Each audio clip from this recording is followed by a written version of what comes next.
The sky over Earth was a burnt-out canvas of gray. Ash drifted like snowflakes, a silent reminder of the world that once was.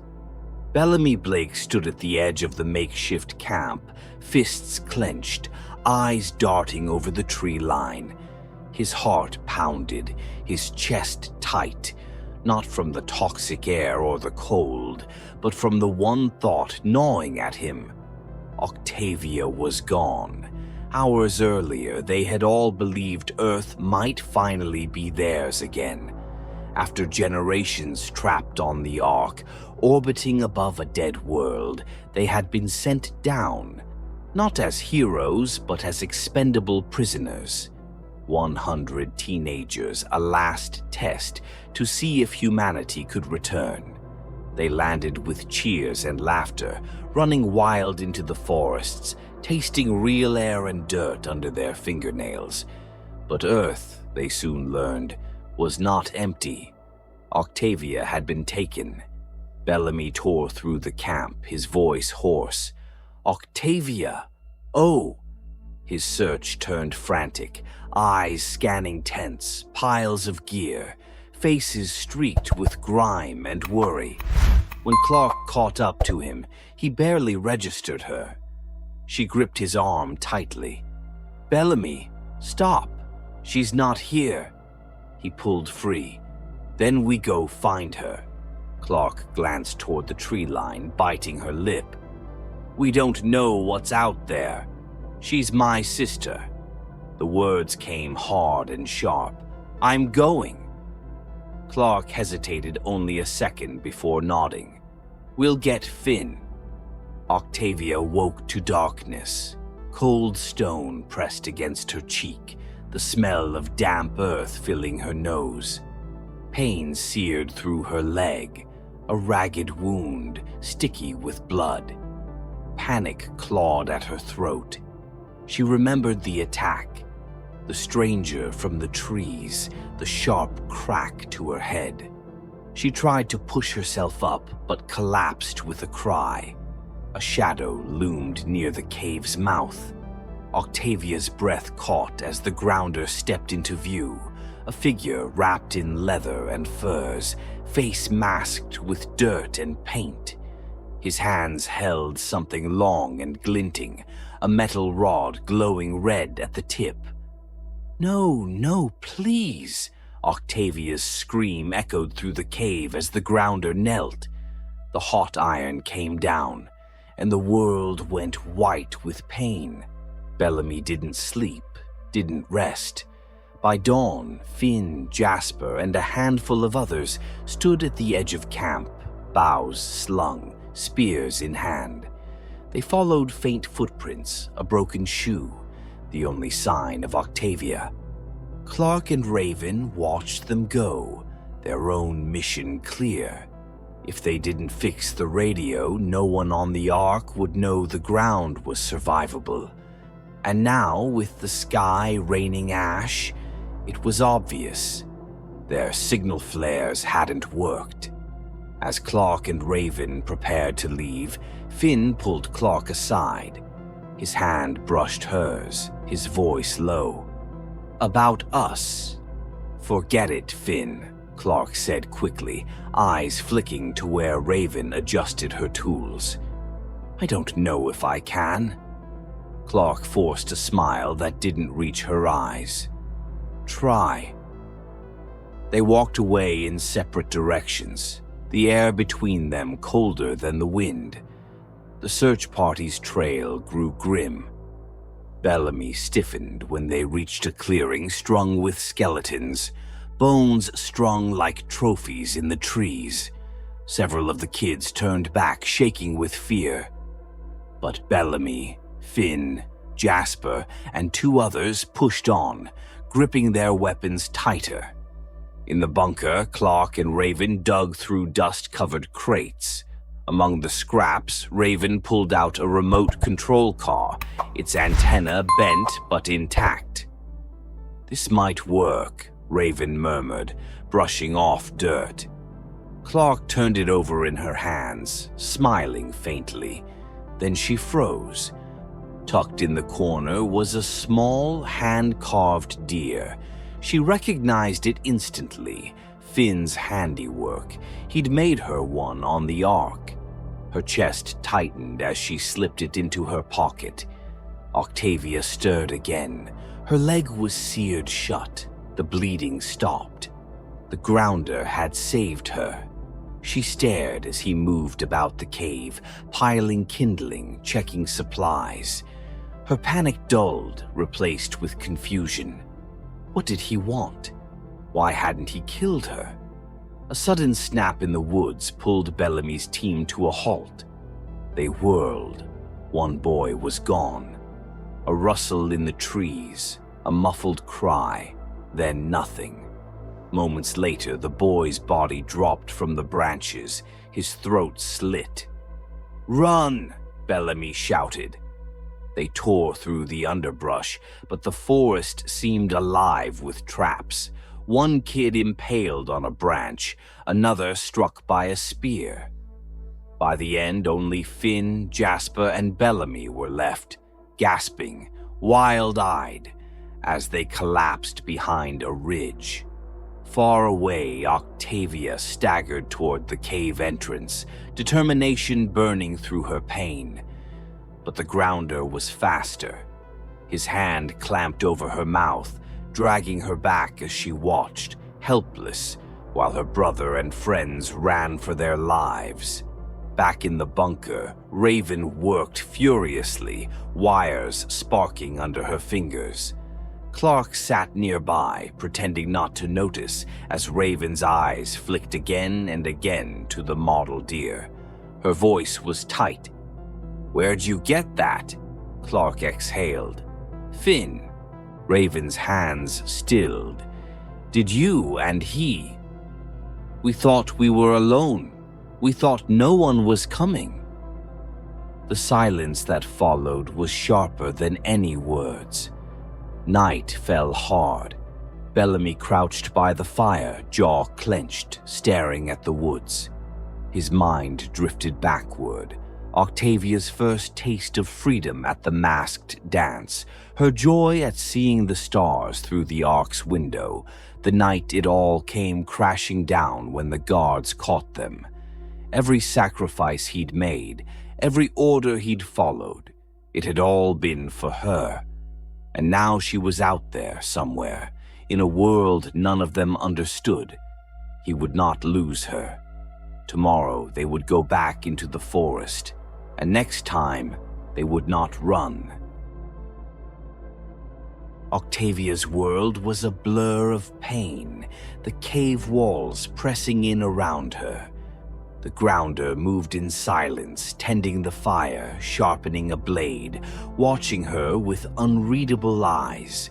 Her leg throbbed where the metal rod had seared the wound closed, but confusion gnawed at her more than the pain. He could have killed her. Instead, he had saved her life. Why? In the forest, Bellamy led the search party deeper into the trees. The skeletons they had passed earlier still haunted his mind, strung up like warnings. Jasper was pale and jittery, glancing over his shoulder every few seconds. Finn kept his head low, eyes fixed on the faint trail Octavia had left behind. None of them spoke. They all knew it. The woods were no longer empty. Behind them, the camp was a hive of tension. Clark and Raven picked through the bunker, working side by side, but a growing silence hung between them. Raven's eyes kept flicking toward the carved deer she had found earlier. She remembered Finn making things like that, for her. Now one sat in Clark's pocket. When Raven finally spoke, her voice was clipped. "You and Finn, did you love him?" Clark hesitated, fingers tightening on a wrench. "It wasn't like that. We thought we were the last people left. It was a mistake." Raven's jaw tightened, but she said nothing else. They turned back to their work, soldering wires and rigging the car's antenna in place. Above them, the sky rippled with the glow of ash clouds drifting through the atmosphere. They were running out of time. In a flashback, Bellamy's mind wandered to the past, to the night of the dance. He remembered Octavia's wide eyes, the wonder on her face when she saw the stars for the first time, the way she twirled under the masked crowd as if the world finally belonged to her. For one night, she had been free. And then the guards came. Bellamy had pleaded with Lieutenant Shumway to spare them, but the price had been set. His mother's execution, Octavia's imprisonment, and Bellamy's own enlistment in the Guard. It was the only way to survive. Now, in the present, survival felt no closer. The forest erupted in chaos. A branch cracked. Someone screamed. One of the boys vanished into the underbrush. By the time they found him, his body dangled from the trees, throat slit, eyes wide in shock. Panic tore through the group. Bellamy shouted for them to hold together, but the grounders were already on them, slipping through the trees like ghosts. They ran, but the forest was a maze of traps. A spear slammed into a girl's chest. Another boy was impaled on a hidden branch. By the time the sun dipped below the horizon, only Bellamy, Finn, and Jasper were left, gasping in the dirt, hands trembling on their weapons. In the cave, Octavia watched as the grounder secured her with chains. She tried to speak, to thank him, to ask why, but he didn't understand, or pretended not to. Exhaustion pulled at her. She let herself drift into sleep, hoping Bellamy would find her, praying he would survive long enough to reach her. Back at camp, the storm was building. Winds lashed the tents, rattling supplies and whipping ash into every corner. Clark and Raven crouched over the repaired radio, static crackling through the speakers. Then, at last, a voice. "Abby," Clark's throat tightened. "Mom, it's me." The Ark Council room burst into noise. Jaha, Kane, and the others crowded around Abby as Clark's voice filled the chamber. The truth poured out. The ground was survivable, but they were under attack. When Jaha asked about his son, Clark's face crumpled. "I'm sorry. Wells is gone." On the ground, Bellamy and the others found a lone grounder sprinting through the trees. Bellamy's eyes hardened. "We're taking him." They caught him near the cave. Bellamy dragged the unconscious grounder back to camp, fury radiating off him. Octavia, watching from her chains, felt her stomach twist. She had been right. Bellamy had come. But when the grounder awoke and Bellamy raised his knife, something cracked inside her. "He saved me," Octavia shouted. But Bellamy barely heard her. Finn was bleeding out, and the grounder was the only chance they had.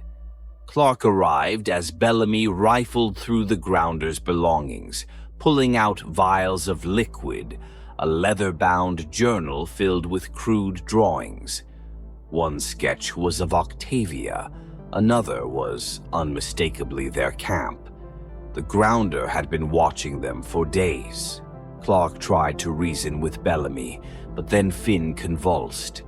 The knife wound was poisoned. They were out of time. Bellamy's voice was ice. "We do this my way now."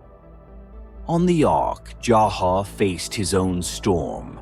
The workers were restless, whispering that Jaha had killed people for no reason, that the Earth had been survivable all along. Diana, the former chancellor, warned him softly. His people were losing faith. In a desperate bid to unite them, Jaha offered her Abby's vacant council seat, but even as he spoke, he saw the flicker of triumph in Diana's eyes. She had been waiting for this. The camp descended into madness. Bellamy tried beating answers from the grounder. When that failed, Raven shocked him with a live wire. Octavia screamed at them to stop. Clark paced the edge of the tent, torn between saving Finn and stopping the torture. Then Octavia did the unthinkable. She snatched the poisoned blade, drew it across her skin, and collapsed at the grounder's feet. For a heartbeat, nothing happened. Then the grounder's mask cracked. He gestured one of the vials. Clark's hands flew, mixing the antidote, forcing it down Finn's throat. Hours passed in a blur of fever and shaking, but by morning, Finn's breathing steadied. Clark sank to the ground, trembling. Octavia sat beside the grounder, gently cleaning his wounds. When Clark approached, the grounder turned away. But when Octavia touched him, he stilled. And then, to everyone's shock, he whispered, "Thank you." Octavia froze. She stared at him. "You speak English?" But the grounder said no more. Outside, the storm broke, the sky splitting open. Inside, Finn stirred. Clark stood and quietly stepped away, letting Raven slip to his side, fingers brushing over his hair. Bellamy watched from a distance, eyes shadowed with exhaustion. Later, Clark and Bellamy stood by the fire, shoulders heavy. "We're not soldiers," Clark murmured. Bellamy shook his head, gaze hard on the horizon. "We are now." Above them, on the Ark, Jaha addressed the council. Earth was survivable, but they had a new problem. There were only enough dropships for 700 people. 2,000 waited above, running out of air. And now there was no more time. The storm hit in the dead of night. Winds howled through the camp, ripping tents from the ground, scattering supplies into the trees. Ash whipped through the air like a living thing, stinging eyes, choking lungs. Inside the main tent, Clark knelt by Finn's side, hands slick with blood, heart thundering in her chest. Raven gripped Finn's shoulders, whispering his name as he writhed beneath them. "Abby, please," Clark gasped into the radio. "He's fading." The static cracked and hissed, Abby's voice thin and stretched by distance. "Clark, listen to me. You need to stay exactly along the line of the knife when you pull it out. If you're off by even a millimeter, you'll rupture the aorta." Clark's hands shook. She could barely hear her mother over the storm's roar. Finn's skin was pale, his lips tinged blue. Raven was crying now, but Clark forced herself to breathe. One pull, one shot. She pressed her fingers to the hilt, and the ground shook. The tent swayed. Poles cracked, dust and ash rained down on them as Finn screamed through clenched teeth. Raven pinned him as Clark pulled. For a heartbeat, the world held still. Then Finn sagged back, chest rising, shallow but steady. Clark exhaled, a sob breaking from her throat. She slumped forward, forehead resting against Finn's arm. For one fragile moment, they were just kids again. No leaders, no prisoners, no war. Just breath and heartbeat, and the brutal miracle of survival. But outside, war waited. In the other tent, Bellamy stared down at the grounder, tied to a post, head slumped forward. The vials lay between them, gleaming in the dim light. The drawings, the weapons, the horn that had called the others away. It was all there. Bellamy's jaw tightened as Clark stormed in, blood still smeared across her hands. "Don't do this," Clark said, voice hoarse. "We're not like them." Bellamy shook his head. "They've been watching us, Clark, hunting us. We can't just pretend we're safe." Clark's hands trembled at her sides. She wanted to stop him, wanted to hold on to some piece of who they used to be. But Finn's pale face flashed in her mind, the knife, the poison, the helplessness. She closed her eyes. "Do what you have to." But it was Octavia who stepped between them. Her voice was raw, breaking. "He saved me." Bellamy's eyes softened just for a moment, then hardened again. "And Finn almost died." "Then I'll make him talk," Octavia whispered. She turned, snatched the poisoned blade, and drew it across her own arm. The Grounder's head snapped up. Chains rattled as he lurched forward, shouting words none of them understood. Then he pointed. One vial. They forced it down Finn's throat.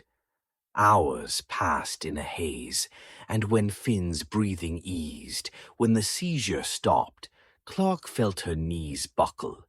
But something deeper had cracked.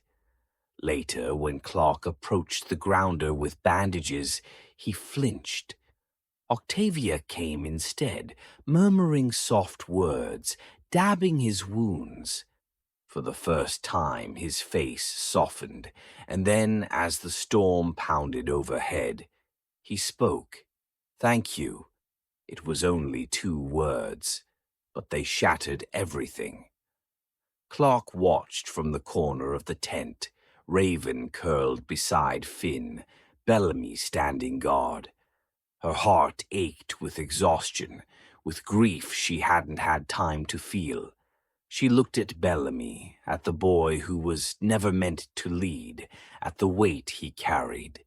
He met her gaze across the fire, and for a moment they shared the same silent thought. They had crossed a line tonight, and there was no going back.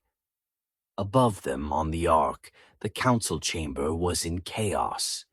Jahar stood at the head of the table, eyes hollow.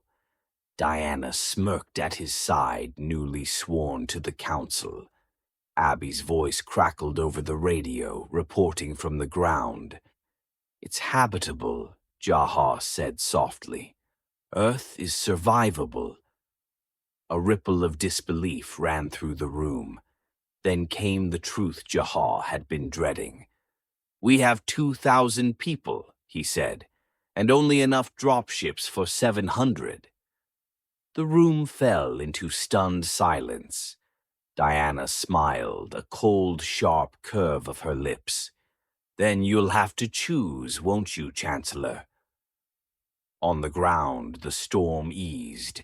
Dawn crept over the horizon, pale light touching the ruined camp. Clark stepped outside, drawing a shaky breath. She looked up at the battered sky, the ash-streaked clouds splitting open just enough to reveal a sliver of sun. Beside her, Bellamy emerged, Octavia at his side, her arm bound where she had cut herself. "They're coming for us," Clark murmured. Bellamy didn't ask who she meant. The Grounders, the Ark, or the reckoning they both knew was on its way. He just nodded. "We'll be ready." And as the first rays of sunlight broke through, the 100 stood on the edge of a war they hadn't chosen, on a world that was no longer empty, and never had been. Above them, in the cold silence of space, the Ark prepared to fall, and below, on the cracked and wounded earth, the 100 braced to rise,